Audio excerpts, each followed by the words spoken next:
ายดีนี่เขามาอัปเดตสวนทุเรียนเนาะ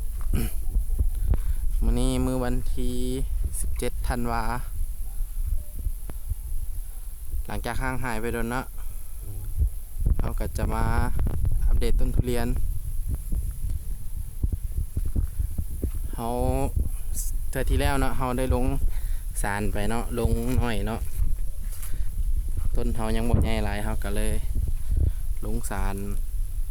บ่นักปานใดเนาะเขาลงสารอยู่ประมาณ600-700 ppm นี่แหละบางต้นก็ออกแล้วเนาะดอกเนาะบางต้นก็ยังต้นที่บ่ทันออกก็ทั้งหน้านี่เนาะต้นซุ่มงามๆนี่ก็บ่ทันออกเนาะส้มนี่เนาะบางต้นก็ออกลายบางต้นก็ออกน้อยเนาะ ต้นนี้ก็ออกอยู่เนาะแต่ออกบ่หลายเนาะออกแต่ออกบ่หลายเนาะออกเป็นย่อมเป็นย่อมออกบ่เต็มที่ต้นทุเรียนเฮาก็ยังเป็นต้นหัวสาวเนาะลองเอาลูกปีแรกเฮาก็ยังบ่กล้าลงสารหนักหลายตัวนี้ก็ออกมาเนาะแต่ออกน้อยออกแต่ออกบ่หนา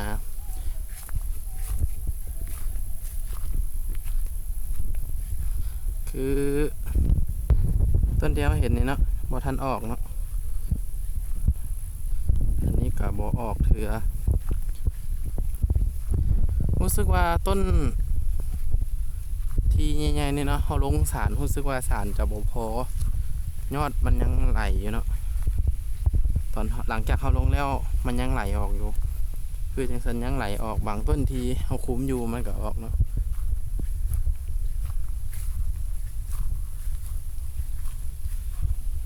มาเบิ่งนะ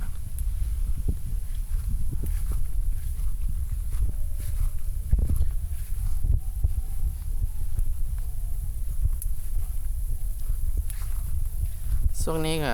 หนาวเนาะทางนครหลวงเวียงจันทน์นี่ช่วงนี้ก็หนาวเนาะ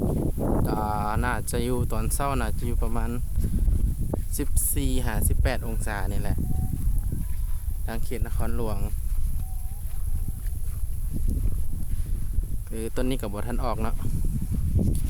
ต้นนั้นกับบ่ออกถ้าเขาจื้อบ่ผิดเขาลงสารนี่น่าจะประมาณ35ต้นเนาะต้นที่ออกน่าจะมีอยู่ประมาณ15หรือ56ต้นนี่แหละ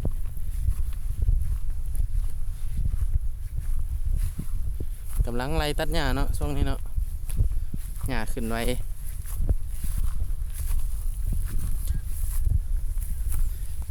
นี่อันนี้ก็ออกเนาะแต่ออกบ่หลายออกเป็นย่อมอย่างนี้เนาะออกแต่ออกบ่หลายอาจจะเป็นเป็นทุเรียนหัวสาวบ่หรือว่าอาจจะเป็นน้ำยาเขาเนาะเขาอาจจะไม่ได้ใส่สารแพคโควิทาโซนหลายเท่าที่ควรเขาไม่ได้อัพเข้มข้นเนาะ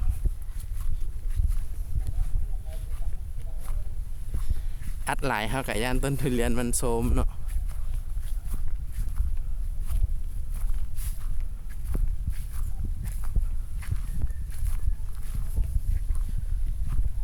ต้นนี้ออกอยู่เนาะออกบ่หลายออกอยู่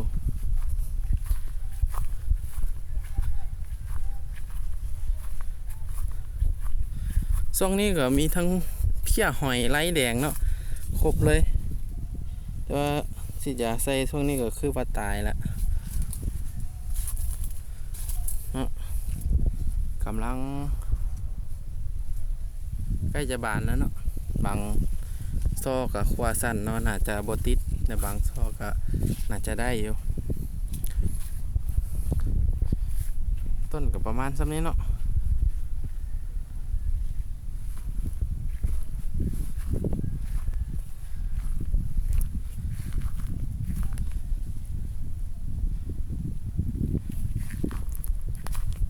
เบิ่งต้นนี้สงสัยนี่จะถือ คนงานสีดสารไพโคใส่หลายเกินเนาะต้นนี้เนาะเบิ่งต้นน้อยๆนี่เขาลงสีดใส่แต่ว่ามันออกเบิดออกเนาะออกหลายอีกแต่ต้นนี่ยอดบ่เดินเนาะสิได้อัดปุ๋ยยูเรียเข้าก่อนกระตุ้นยอดออกมาใหม่รู้สึกว่าจะโทรมเลยเนาะ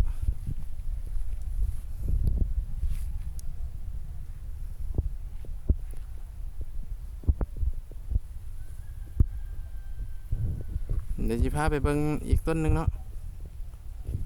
ต้นหนึ่งอยู่ถึงแล้วก็จะมีต้นที่มันออกหลายเนาะแต่มันก็จะเห็นคือเขาเห็นแหละเนาะออกเป็นต้นละเล็กละน้อยต้นละ4-5 ซอต้นละ2-3 ซอออกบ่หลาย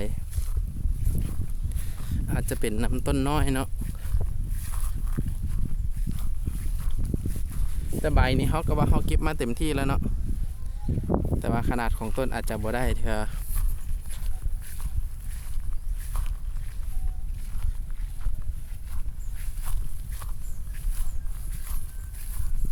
นั่นนะไล่แดงเนาะมันจะได้ปราบไล่แดงกัน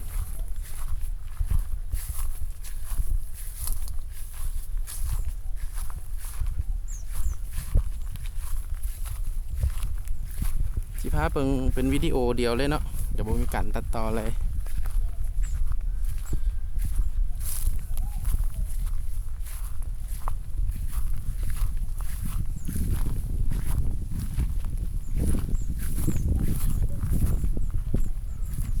เห็นมาเนาะหนาวมานี่มีไล่แดงมาพร้อมเลยเนาะยอด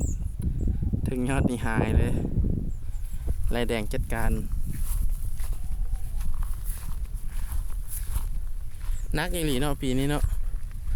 เจอทั้งเพี้ยหอยทั้งไล่แดงเพี้ยหอยปราบกับยังบ่ทันอยู่คักเนาะตายแน่บ่ตายแน่วงจรมันก็ยังตัดบ่เบิดมันก็ยังมีอยู่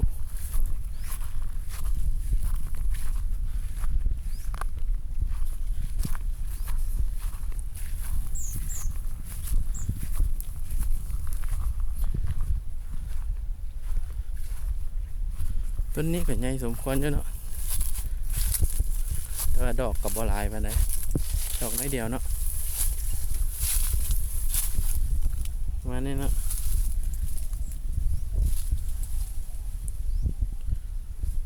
ออกเป็นมะยำมะแย้มอยู่เนาะดอกกะเพี้ยหอยก็อาจจะปราบอีกช่วงหนึงคนไหนเนาะตัวสิเบิดผู้ใดมียาดีแนะนำกะ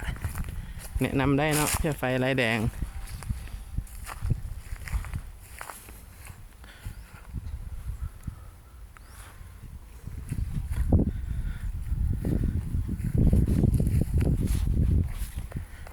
มื้อนี้ก็ได้มาอัปเดตให้เบิ่งแล้วเนาะ